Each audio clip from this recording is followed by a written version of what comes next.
Olá, tudo bem? Sejam todos bem-vindos a essa nossa live, que hoje vai estar como estreia, um pouquinho diferente. Que a paz e a luz do Divino Mestre estejam envolvendo nossos corações. Pena que acabou a gente arrumando aqui o cenário, mas o sol se pôs, o fundo aqui cheio com uma paisagem verde, um pouco diferente, bonita. Vai ficar meio, parece que pelo menos aqui está dando para a gente perceber, meio escuro, não vai dar para perceber as plantas que tem aqui. Mas, de todo jeito, é uma paisagem bem natural. Boa noite a todos, que a paz e a luz de Jesus possam nos envolver em mais essa live e que possamos interiorizar esses sentimentos no nosso dia a dia, na nossa vivência e conseguirmos ter bastante esperança para poder experienciar as dificuldades e sairmos vitoriosos. O nosso tema de hoje, coragem e as primeiras pregações. O tema coragem sempre vem do livro Vida Feliz e as primeiras pregações, hoje nós vamos fazer o capítulo inteiro do livro Boa Nova. Jesus, amigo divino mestre, que a vossa luz misericordiosa nos envolva e fortaleça. Derrame, Senhor, sobre nós as vossas bênçãos, a vossa paz e o vosso amor infinito. Que a luz misericordiosa do teu amor, que a luz misericordiosa da tua paz esteja nos envolvendo e nos fortalecendo, para que a paz, a harmonia e a serenidade estejam presentes em nossos corações e possamos, Senhor, trilharmos o nosso caminho de paz, de harmonia e de fraternidade, para alcançarmos um pouco de paz em nosso espírito, hoje e sempre, que assim seja.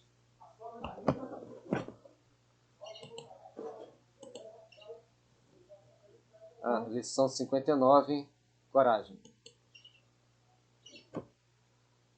Conserva a coragem na luta, seja qual for a situação.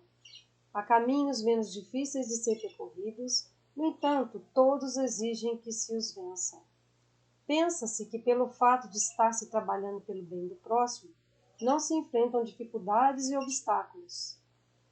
Realmente, para nós vencermos as dificuldades do dia a dia, as dificuldades também que existem em nós mesmos. Não é uma tarefa muito fácil, mas nós precisamos de coragem para poder enfrentar esses momentos e conseguirmos também, na medida do possível, auxiliarmos o nosso semelhante. Porque nós estamos todos juntos aqui, somos todos irmãos, e a necessidade de auxiliar o nosso semelhante é tão grande quanto a de nos auxiliar. Todos estamos aqui juntos e precisamos nos ajudar. A prática da caridade precisa ser uma constante na nossa vida. E sempre, quando um ambiente é aberto como é aqui, sempre tem alguns inconvenientes, uma voz no fundo, um passarinho piando, mas a gente vai com coragem até o fim e, logicamente, vocês vão relevando algumas dificuldades e intercorrências que possam acontecer. É por engano, em toda parte, e posição, a criatura humana é a mesma. São Vicente de Paulo, que tanto se dedicou aos pobres, afirmava que estes eram muito exigentes e ingratos. Tem, pois, bom ânimo sempre. Sempre que se vai fazer a caridade, nós deparamos com as mais variadas situações. E, dentro dessas variadas situações, tem aqueles que são agradecidos pelo que a gente faz. Logicamente que a gente não quer que todos sejam agradecidos, todos ficam, não, que maravilha que você fez isso, que maravilha que você fez aquilo. Nós sabemos das dificuldades, não conseguimos agradar a todos. É uma atividade extremamente delicada tentar agradar a todos. Mas a gente consegue fazer o possível para agradar um ao outro, fazer o bem daqui, um pouquinho do bem dali, para que a gente possa crescer como espírito imortal. E dentro dessas dificuldades, dentro dessas possibilidades que nós temos de buscar realizar algo, buscar fazer algo de bom uns pelos outros, a gente vai encontrar muitas adversidades. Algumas delas em nosso íntimo, pelo nosso temperamento. E muitas das vezes a gente querer que o outro tenha por nós uma certa gratidão, mas nós temos que fazer o bem com a naturalidade de fazer o bem. E nem todos vão entender que nós estamos fazendo bem aquilo que nós podemos fazer. Mas devemos fazer aquilo que nós damos conta, aquilo que nos é possível realizar. E aqui vem a parte mais delicada de tudo de todo o nosso esforço no mundo ocidental. Controle a tua mente, eduque teus conflitos e evangelize teus sentimentos. Quando nós estamos dentro de um grupo buscando essa parte de controlar a mente, normalmente nós vamos deparar com situações das mais variadas, das mais adversas. Em alguns momentos é fácil, em outros momentos é dificílimo. E muitos dos nossos inimigos espirituais sabem exatamente onde está o nosso ponto fraco, sabem exatamente onde vai agir para tirarmos-nos do ponto de equilíbrio. Os conflitos que carregamos conosco, que são os mais variados, são os mais adversos. E aí vem a questão de evangelizar nossos sentimentos, buscar criar um processo de evangelização em nós mesmos para fazermos melhores, para procurar fazer com que a gente cresça espiritualmente, tornando-nos mais dóceis, mais equilibrados. Tem uma passagem do Evangelho segundo o Espiritismo, que já citei ela aqui várias vezes, mas era muito interessante. Vocês já melhoraram tanto nesta vida que aceitam ler as mensagens que escrevemos. Em outras épocas, iriam rasgá-las, queimá-las e jamais aceitariam ler. Então nós já conseguimos ler a mensagem dos Espíritos e falar assim, nossa, foi para mim. Eu preciso melhorar muito nesse aspecto, nesse outro aspecto, nessa outra parte. E antes, se alguém ousasse chamar a atenção de um de nós, inclusive de você que está nos ouvindo, o que aconteceria? Eram as situações mais adversas e extremamente perigosas para quem ousasse falar alguma coisa sobre essa ou aquela condição, essa ou aquela posição que nós tenhamos, por acaso tenhamos tomado em um momento. Assim a gente vai vendo que nós já melhoramos muito, mas ainda falta muito para melhorar. Não podemos desanimar, porque todos nós temos os conteúdos transcendentes que precisam ser trabalhados, precisam ser burilados para podermos alcançar a paz íntima e a melhoria de nós mesmos. Ao estudarmos a mente humana, essa aqui é do livro Conteúdos Transcendentes, a lição 13, a mente e as interações. Ao estudarmos a mente humana e suas interações com o meio em que vive, podemos ver claramente os efeitos do processo de educação dessa mente em várias estruturas filosóficas e religiosas e suas consequências ao longo das reencarnações que se sucedem. Então nós temos conosco arquivos guardados no nosso inconsciente, guardados em nossa mente, guardados conosco intimamente, que precisam ser trabalhados.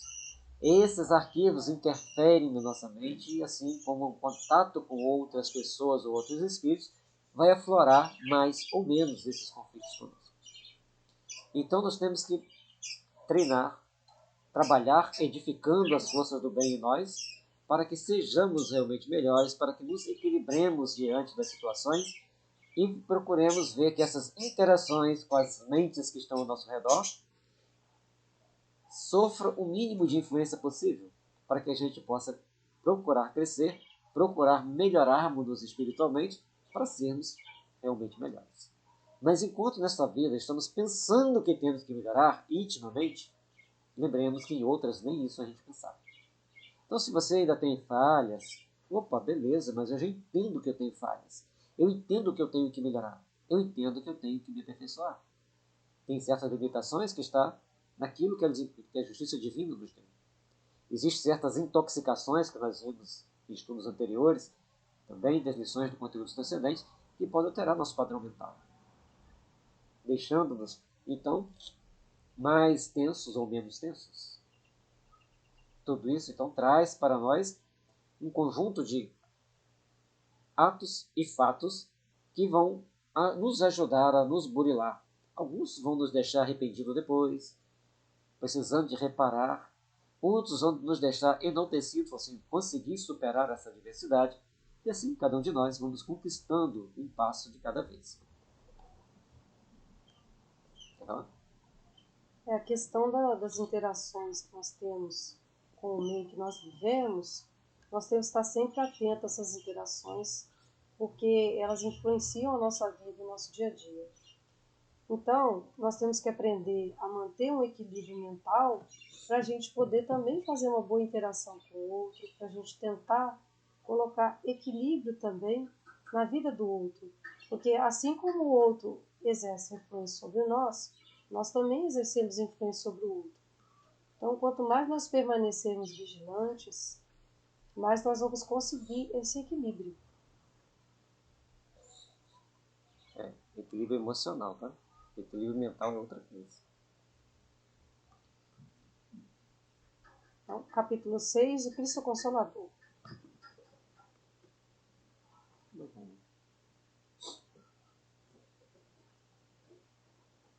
Vamos lá? Ó Jesus, acende essa luz. Senhor, acendei a luz do amor nos corações humanos, acendei a luz do amor em todos aqueles corações que ainda choram e sofrem as consequências de seus atos, as consequências, Senhor, dos seus erros. Dai-nos, Senhor, a paz e a harmonia em nossos corações. Dai-nos, Senhor, a paz e a segurança em nossas almas, para que possamos prosseguir, amando e servindo, na construção de um mundo melhor.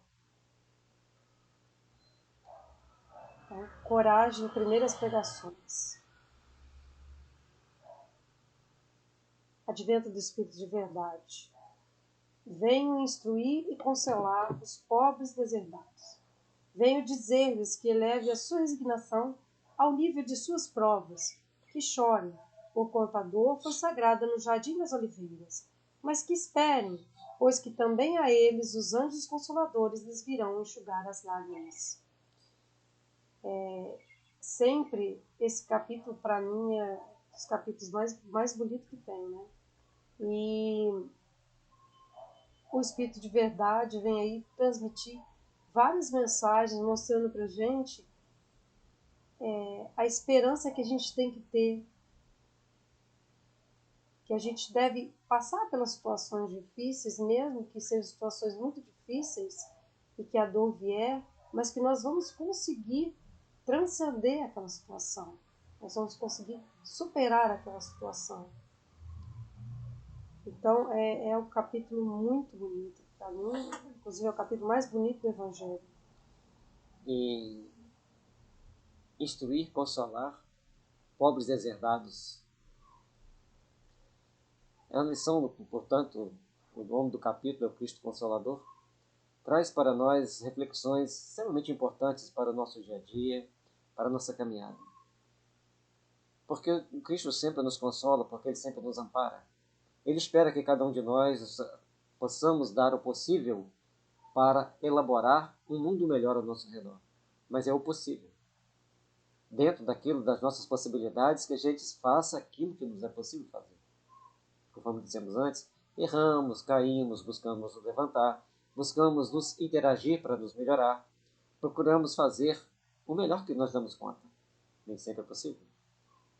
Então, nós temos que procurar elaborar uns com os outros a nossa caminhada, elaborar o processo de evolução de todos nós e procurar enxugar lágrimas. Fazer com que outros reflitam nos caminhos que devem seguir, reflitam nos caminhos que devem procurar construir para sempre.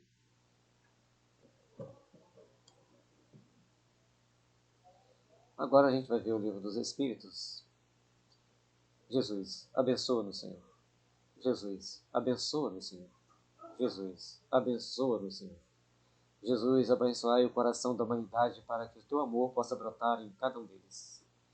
Abençoai, Senhor, o coração daqueles que governam os países, daqueles que legislam em cada país, daqueles que atuam na área jurídica de cada país. Abençoa, Jesus, aqueles que atuam na área militar de cada país. Dai-os o discernimento, dai-os a luz do amor, a luz da sinceridade. Despertai-os para Deus, Senhor. Despertai-os para a luz do amor em seus corações. Porque todos nós temos que entender que o ato dessas pessoas repercute diretamente nas nossas vidas. Portanto, Jesus, tenha misericórdia desses nossos irmãos que enveredaram pelos caminhos perigosos da gerência de nações. Que teu amor possa estar envolvendo-nos, que teu amor possa estar iluminando-nos para uma manhã de luz, de fraternidade e de paz. Que assim seja. E aqui a gente sempre lembra que as leis divinas estão escritas na nossa consciência. A qualquer momento, quando formos chamados a prestar conta dos nossos atos, o nosso juiz de defesa, de acusação, é a consciência. E Jesus é o tipo mais perfeito que Deus enviou ao mundo para nos servir de guia e modelo. E os Espíritos influenciam tanto em nossas vidas, em tanto nossos pensamentos, nossos atos, que muitas das vezes são eles que nos dirigem.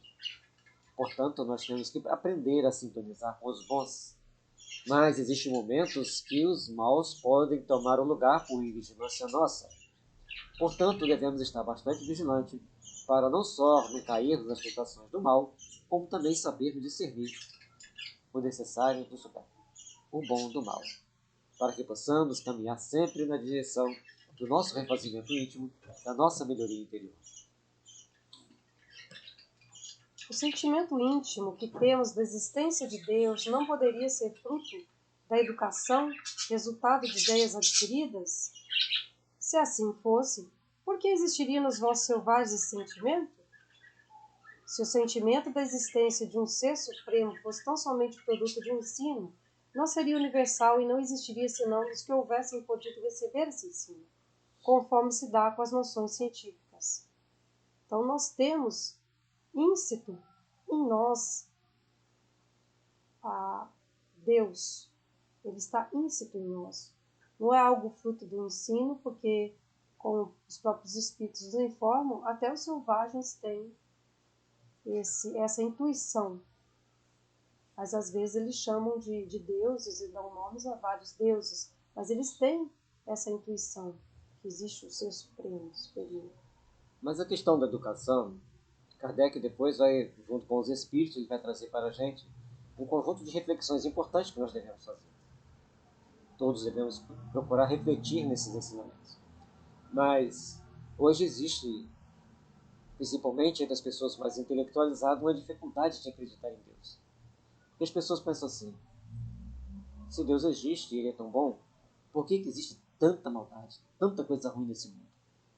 Mas Kardec, ele mostra para nós que todos nós estamos melhorando. O problema é que agora nós temos muito acesso às informações e vem sempre as notícias ruins para nós. Vem sempre as boas. Outro detalhe importante que nós temos que observar. Existe um constante criticar de quem acredita em Deus e um constante determinar, assim, mais ou menos nas entrelinhas, que Deus não existe.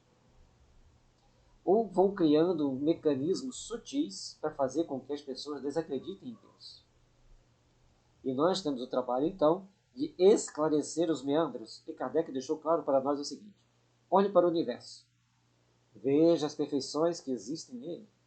Leis justas, sábias e que nos orienta a tal ponto, de tal forma, que todos nós, ao olharmos para esse universo infinito com tanta perfeição, com tanta harmonia, com tanto equilíbrio, que quanto mais nós estudamos as leis universais, mais acreditamos que existe um Deus justo, extremamente sábio, inteligente e harmonioso.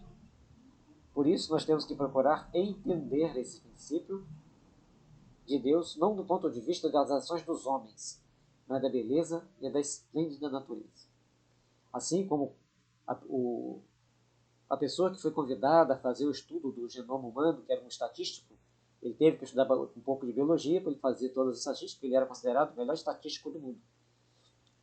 E a estatística é o ramo da matemática que estuda os dados e as probabilidades. E depois dele fazer todo o estudo, perguntaram para ele: agora você acredita em Deus? Ou você continua sendo ateu? Porque você estudou todas as probabilidades dentro do genoma? E ele disse: diante de tanta perfeição, algo que é microscópico tem tanta informação que precisa de 1.200 páginas de folha 4 escrito em tamanho 8. Tamanho 8 é aquela que você tem que botar uma lupa para poder ler. Então, só Deus para fazer algo tão perfeito. Por isso, Aí a gente tem que ver que tipo de instrução você está tendo para acreditar ou desacreditar em Deus. Por isso, nós temos que saber, entender, estudar dentro de uma didática kardeciana para melhor compreendermos a justiça divina. A Boa Nova, que é o próximo livro que nós estamos estudando, capítulo 3, Primeiras Pregações. Aqui traz para a gente, de uma forma bem romanceada por Humberto de Campos, escrito de uma forma bem didática e bem esclarecedora, como Jesus começou o seu trabalho de pregação. Como que ele iniciou as suas pregações nas margens do Tiberíades e também em Cafarnaum. Mas, primeiramente, ele cumpre 2 etapas. Ele passa um período de jejum junto com João Batista, depois ele vai a Jerusalém e tem um contato muito interessante com Anás. Vejamos. Nos primeiros dias do ano 30, antes de suas gloriosas manifestações, avistou-se Jesus com o Batista no deserto triste da Judéia, não muito longe das areias ardentes da Arábia. Ambos se estiveram por alguns dias em plena natureza, no campo ríspido do jejum e da penitência do grande precursor, até que o mestre divino, despedindo-se do companheiro, demandou o oásis de Jericó, uma bênção de verduras e águas entre as inclemências da estrada agreste de Jericó. Dirigiu-se então a Jerusalém, onde repousou ao cair da noite. Onde Jesus repousou? Ao reino? Da casa de alguém? Aqui, não nos diz onde. Mas o interessante é que a gente tem que refletir como que Jesus delineou um trabalho de fortalecimento íntimo, participando daqueles 40 dias e 40 noites de jejum, caminhando pelo deserto. E aqui, passa pelo oásis de Jericó, verduras e águas cristalinas. Vai mais à frente até Jerusalém, a cidade sagrada, a cidade de Deus. E tem um contato com Anás, o sumo sacerdote e juiz supremo de Israel daquela época, com quem ele teria grandes contatos dali para frente, e não era de uma forma muito amistosa.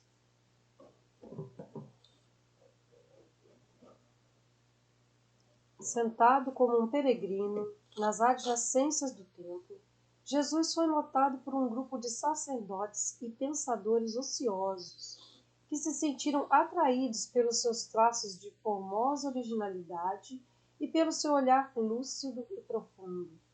Alguns deles se afastaram, sem maior interesse, mas Hanan, que seria mais tarde o juiz inclemente de sua causa, aproximou-se do desconhecido e dirigiu-se-lhe com orgulho.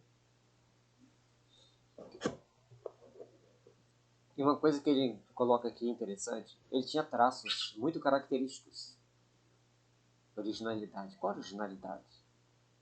Provavelmente com o perfil de um judeu, mas com traços mais refinados, mais dentro de um padrão de beleza diferente. E o seu olhar transcendia tudo aquilo que eles conheciam até então.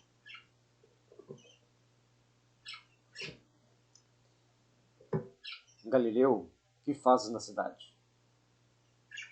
Foi perguntado por Anás. Jesus responde: passo por Jerusalém buscando a fundação do reino de Deus. Jesus falando para ele com extrema modesta nobreza e naturalidade. Pergunta a Anás: reino de Deus? E que pensas tu venha a ser isso? Porque Anás era uma autoridade, ele conhecia a lei. E por que então Jesus iria pregar o reino de Deus se ele era a maior autoridade, defensor das leis de Moisés? E Jesus então responde: esse reino é a obra divina no coração dos homens. Esse esclarecimento, com tanta serenidade e com tanta sinceridade, logicamente que deixou o sacerdote um pouco assustado. E ele então pergunta: obra divina em tuas mãos?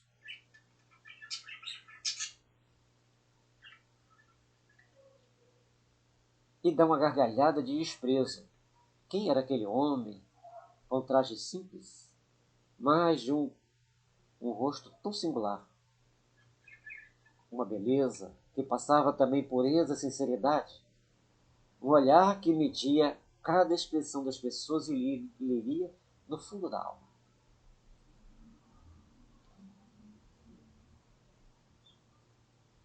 E continuando as suas observações irônicas, perguntou: Com que contas para levar avante essa difícil empresa? Quais são os teus seguidores e companheiros? Acaso terás conquistado o apoio de algum príncipe desconhecido e ilustre para auxiliar-te à execução de teus planos? Jesus então responde: meus companheiros hão de chegar de todos os lugares. Respondeu o mestre com humildade. Isso assustava muito ao sacerdote, porque para ele estabelecer o reino de Deus era tornar Israel cada vez mais forte, expulsar os romanos e dominar o mundo. E se Jesus vinha estabelecer o reino de Deus, como ele faria isso? Iria destronar Anás do seu cargo, daquele posto que ele tinha com tanto orgulho e com tanta vontade de ser o melhor de todos, o maior de todos, dominar o mundo, que foi a ideia que desde o início Abraão tinha com eles? Mas Jesus tinha outros planos. Não o plano do ódio, como ele conversando com Barrabás: perdoe a todos, Barrabás. Ame a todos, Barrabás. Aí ele fala assim: mas os romanos e a Herodes? Sim, Barrabás, ame a Herodes, ame os romanos, ame a todos. E Barrabás, 1850 anos depois, né, mais ou menos, na época de quando ele nasceu, não me lembro, não sei a data exata, mas foi 1800 e pouco. E aí ele vem, nasce na Índia e começa a elaborar o seu plano de libertação da Índia baseado no amor, na solidariedade, no perdão e na compaixão. Zero violência, colocando em prática os ensinamentos do mestre e mostrando para nós que todos nós um dia seremos bonzinhos. Barrabás era um guerrilheiro, era alguém que lutava com a espada para conquistar a libertação de Israel. Ele não lutou para edificar o reino de Israel para o mundo todo, mas ele lutou com a serenidade e com o amor para colocar em prática aquilo que Jesus havia pedido para ele: o amor e o perdão incondicional, libertando o povo hindu das garras dos ingleses. Né? Eu estou meio frente, gente. O nariz fica encurtado. Sim, observou Hanan. Os ignorantes e os tolos estão em toda parte da terra. Certamente que esse representará o material de tua edificação. Entretanto, propões-te realizar uma obra divina e já viste alguma estátua perfeita modelada em fragmentos de lama? Hanan, nessa hora, tem a intuição do que seria feito, de como seria feito. E ele então tenta agir de uma forma bem maliciosa e debochada, mas falando uma grande verdade. Porque Jesus receberia os mais simples. Aquelas pessoas, muitas das vezes atormentadas pela dor, pela fome, pelo desespero, pela doença. Esse chegaria e ele conquistaria seus corações. E Jesus então responde: sacerdote, nenhum mármore existe mais puro e mais formoso do que o sentimento, e nenhum cinzel é superior ao da boa vontade. Certamente confundindo a cabeça daquele sacerdote orgulhoso de seu poder, de seu saber, mas diante daquele homem jovem e simples, de um olhar puro, sereno. Em momentos de algum, Jesus se exalta. E ali então passa para ele um recado de como seria feito nos corações humanos. Essa é a nossa luta. Deixar que Jesus e seus ensinamentos adentrem nosso coração, adentrem nossa alma. Impressionado com a resposta firme e inteligente, o famoso juiz ainda interrogou: Conheces Roma ou Atenas? Roma era a capital do Império Romano, a força militar. Atenas, a capital intelectual do Império Romano, a ciência, a sabedoria. E Jesus então responde magistralmente: conheço o amor e a verdade. E Hanan, mais confuso do que nunca, então questiona: tem ciência dos códigos da corte provincial e das leis do templo? Então tinha as leis do templo e o código da corte provincial, o código dos romanos e do próprio Herodes. E ele questiona se Jesus tinha aquela ciência, tinha conhecimento daqueles fatos. E a resposta de Jesus o vai deixar mais confundido ainda. Sei qual é a vontade de meu Pai que estás nos céus. Respondendo Jesus com estranha brandura, com estranho sentimento de amor, confundindo ainda mais aquele sacerdote. Mas já deixando seu coração preparado para o que havia de vir, se ele tivesse realmente estudado Moisés. Mas o sacerdote o contemplou irritado e, dirigindo-lhe um sorriso de profundo desprezo, demandou a Torre Antônia em atitude de orgulhosa superioridade. No dia seguinte, pela manhã, o mesmo formoso peregrino foi ainda visto a contemplar as maravilhas do santuário, antes alguns minutos de internar-se pelas estradas banhadas de sol a caminho de sua Galiléia distante. E como Jesus caminhou por essa estrada? Caminhou normalmente como nós? Ou simplesmente, ao começar a dar os primeiros passos, desmaterializou-se em Jerusalém, materializou-se em Cafarnaum? Ele poderia fazer isso? Mas ao mesmo tempo ele ia caminhando, meditando na grandeza da vontade do Pai, e impregnando aquelas estradas com o seu pensamento poderoso, com a sua egrégora de luz, para implantar em todos os corações transeuntes daquele ambiente a luz do amor, da paz e da fraternidade. E assim, todos nós devemos refletir na grandeza do Pai, na grandeza de Deus, e procurarmos entender essa mensagem de Jesus.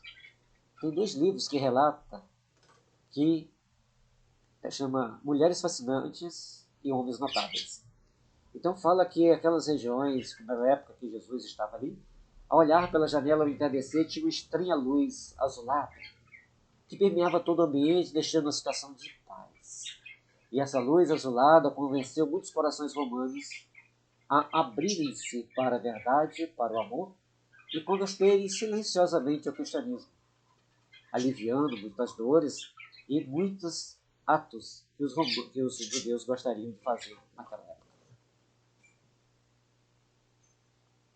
Daí algum tempo, depois de haver passado por Nazaré, descansando igualmente em Caná, Jesus se encontrava nas circunvianças da cidadezinha de Cafarnaum, como se procurasse com viva atenção algum amigo que estivesse à sua espera. Em breves instantes, ganhou as margens do Tiberíades e se dirigiu resolutamente a um grupo alegre de pescadores, como se de antemão os conhecesse a todos. Interessante que ele chega chamando-os pelo nome e fazendo um convite muito estranho para um estranho naquela época. Vejamos.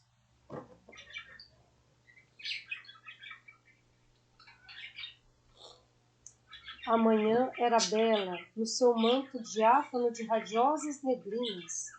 As águas transparentes vinham beijar os eloendros da praia, como se brincassem ao sopro das vibrações perfumadas da natureza. Os pescadores entoavam uma cantiga rude e, dispondo inteligentemente as barcaças móveis, deitavam as redes em meio de profunda alegria. Jesus aproximou-se do grupo e, assim que 2 deles desembarcaram em terra, falou-lhes com amizade. É interessante que a aproximação de Jesus leva aquelas pessoas um sentimento de paz, um sentimento de harmonia e de fraternidade.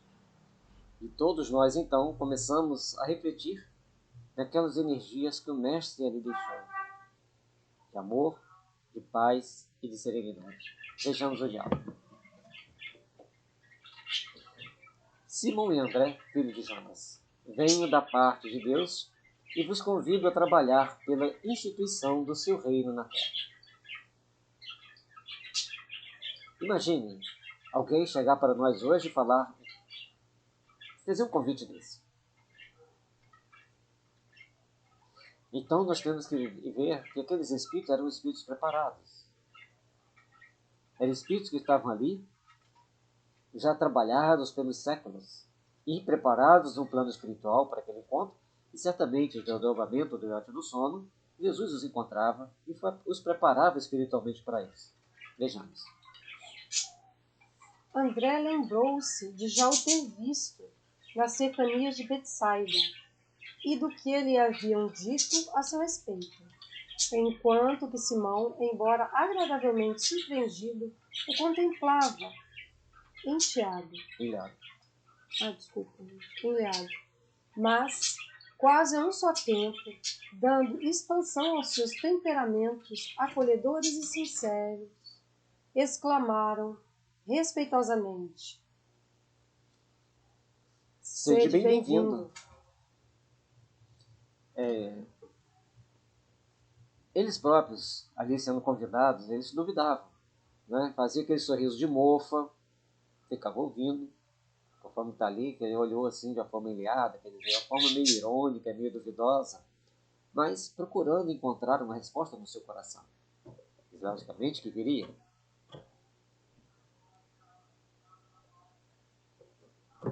Jesus então lhes falou docemente do Evangelho, com um olhar incendiado de júbilos divinos.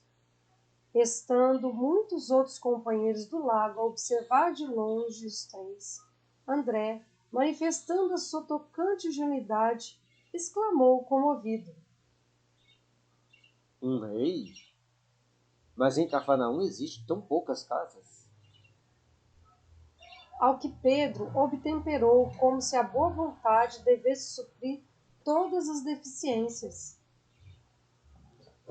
O lago é muito grande e há várias aldeias circundando essas áreas. O reino poderá abrangê-los todos. Isso dizendo, fixou em Jesus o olhar perqueridor, como se fora uma grande criança meiga e sincera, desejosa de demonstrar compreensão e bondade. O Senhor esboçou um sorriso sereno e, como se adiasse com prazer as suas explicações para mais tarde, inquiriu generosamente: Quereis ser meus discípulos? Esse convite de Jesus, naqueles corações ansiosos, cansados, vendo ao seu redor tantas injustiças, carentes de amor e de paz, soava de uma forma muito estranha. Discípulos, mas como assim? Quem é esse homem?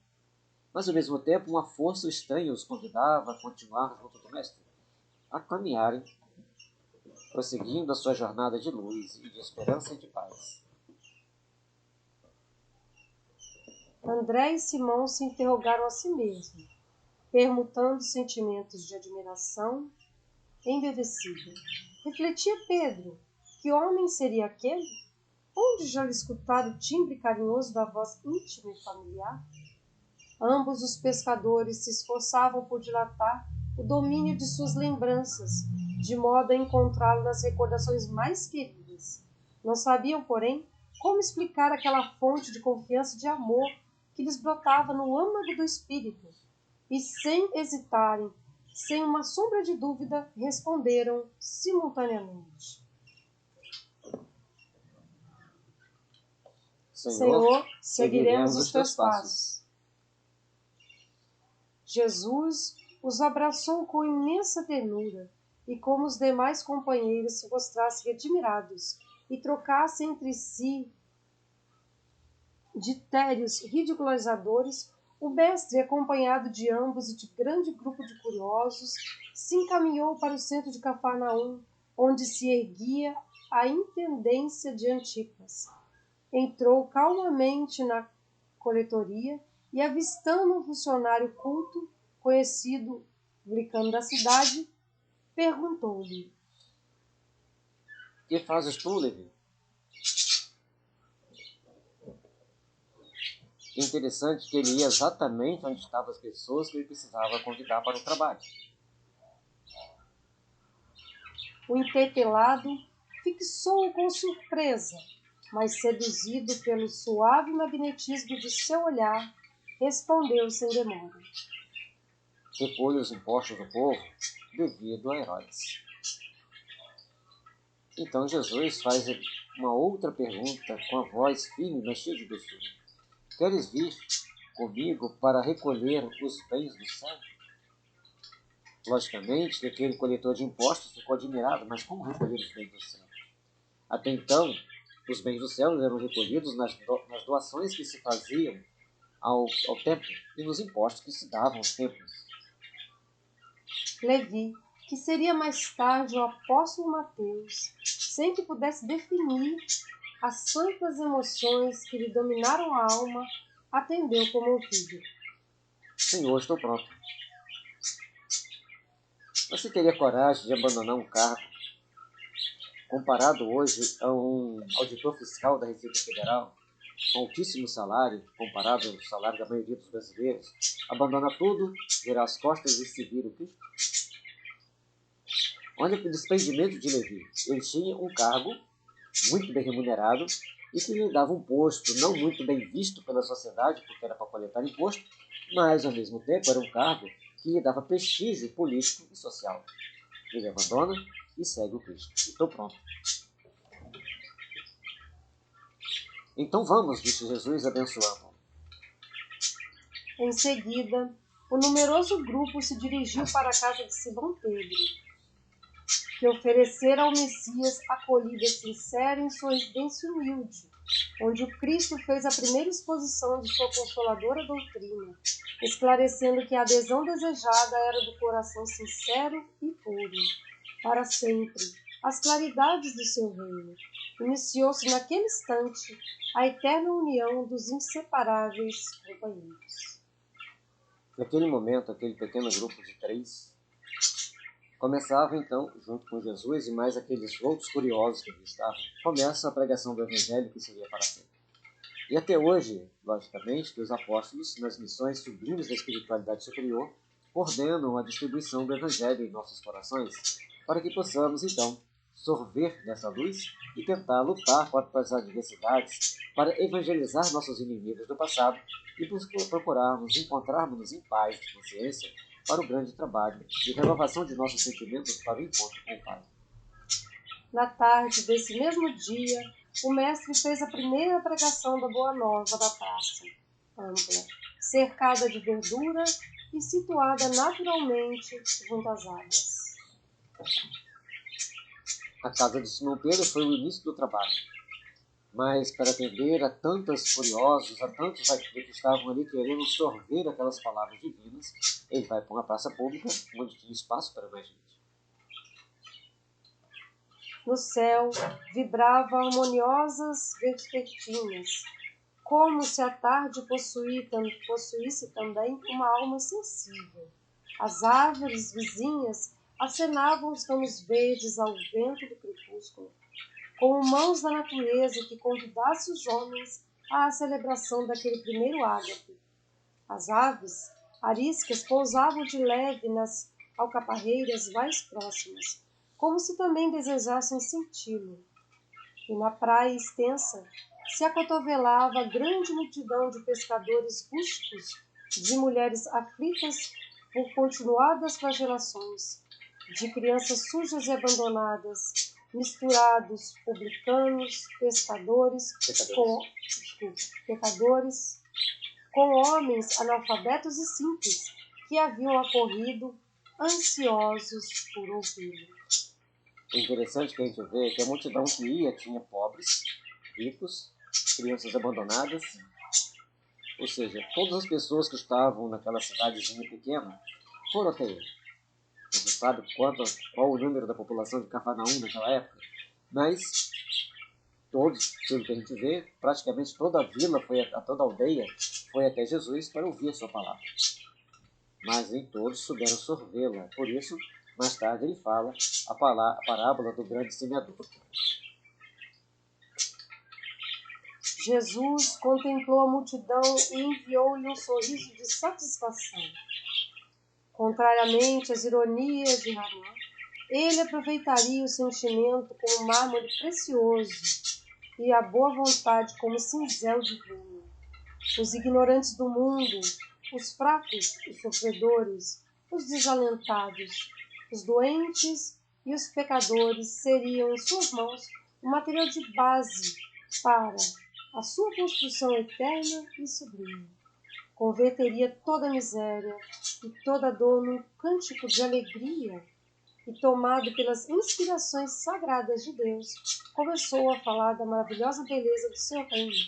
Magnetizado pelo seu amor, o povo escutava num grande transporte de ventura.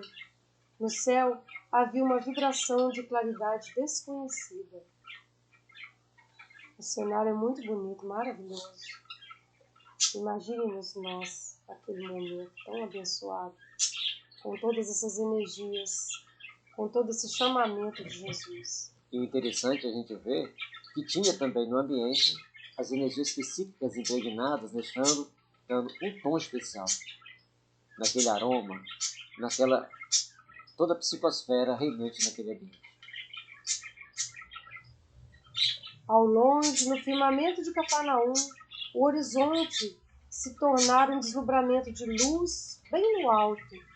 Na cúpula dourada e silenciosa, as nuvens delicadas e alvas tomavam a forma suave das flores e dos arcanjos do paraíso. Dá-nos a entender que as nuvens eram modeladas pelos espíritos. Devido àquelas vibrações de amor condensadas de todos, era possível então criar um cenário apropriado à admiração de todos, deixando então um ambiente ainda mais propício ao desenvolvimento do sentimento de amor, de solidariedade, de compaixão e de paz que o Mestre trazia para todos nós.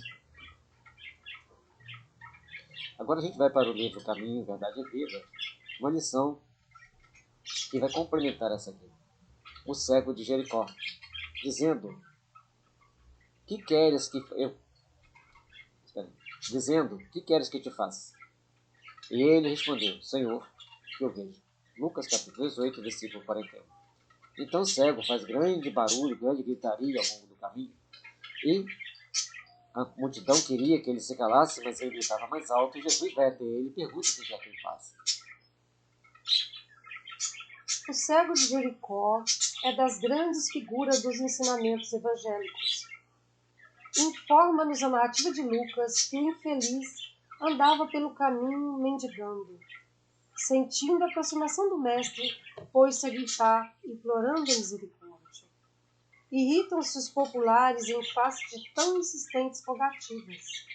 Tentam impedi-lo, recomendando-lhe calar as solicitações. Jesus, contudo, ouve-lhe a súplica, aproxima-se dele e interroga com amor. É muito interessante essa passagem, a descrição de Emmanuel, porque quantas vezes em nossas vidas nós nos sentimos sozinhos e que ninguém quer olhar para nós, mas Jesus olha para nós. Mesmo que para os outros nós possamos parecer insignificantes, para o Mestre Jesus nós nunca seremos insignificantes, nós sempre seremos importantes, nós sempre seremos uma peça preciosa nas mãos dele, pronta a ser burilada. E Jesus pergunta então para o cego: o que queres que faça? O que queres que eu te faça?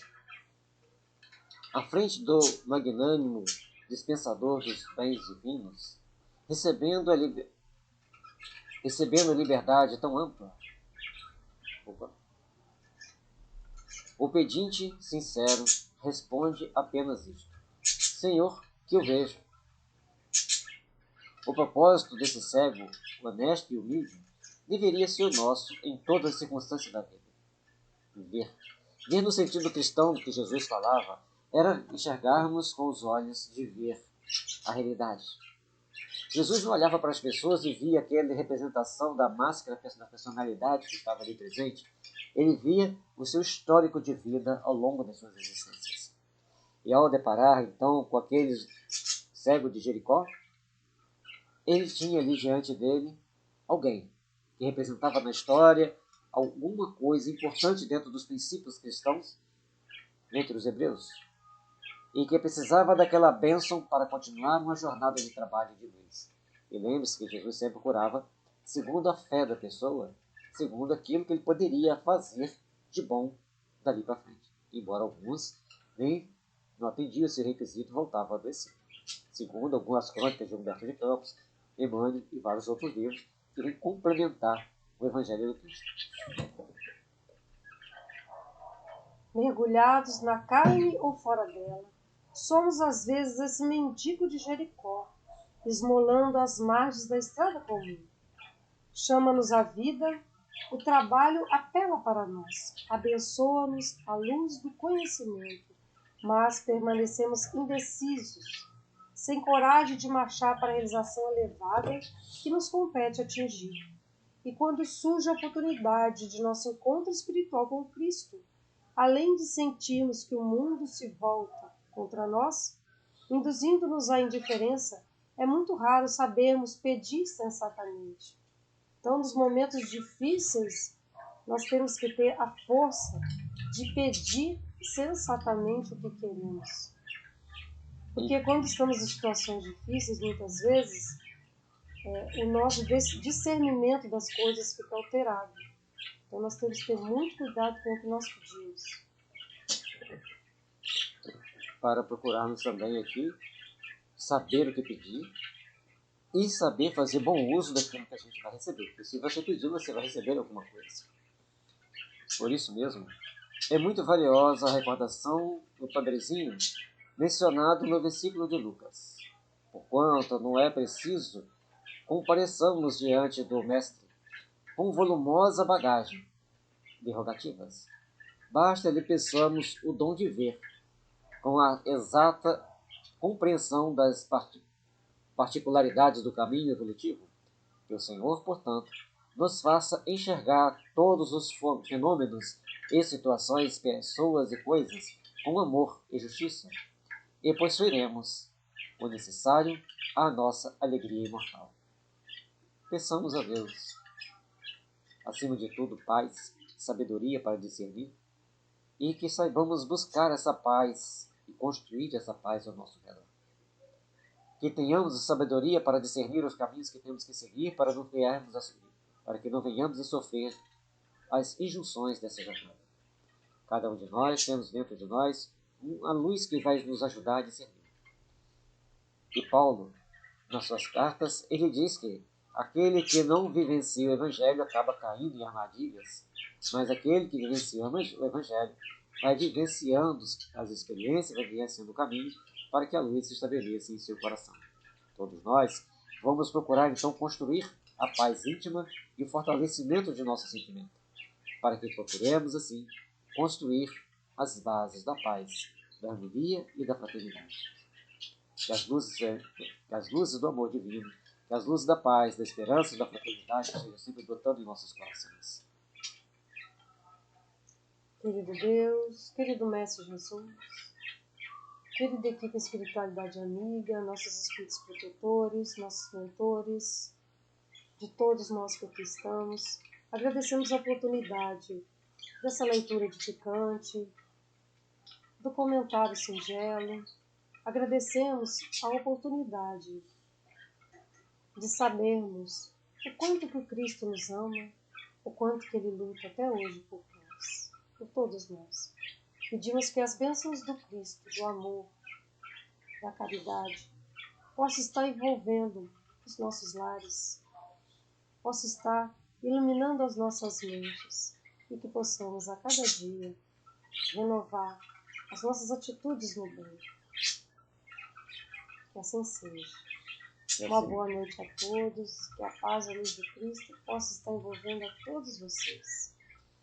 Muita paz, muita luz, e até a próxima semana, se Deus quiser, com as bênçãos do Cristo iluminando nossos lares, nossos familiares, e que o amor do Cristo e o nosso amor esteja sempre crescendo para iluminar nossos caminhos na direção da nossa redenção. As adversidades existem, as dores do caminho, os espinhos, tudo passa. Mas a nossa fé deve continuar sempre com a construção de um mundo melhor. A nossa fé deve continuar sempre na edificação da verdadeira paz que deve existir em nós. Sejam todos reconfortados no Senhor, iluminados pelo teu amor e pela sua paz.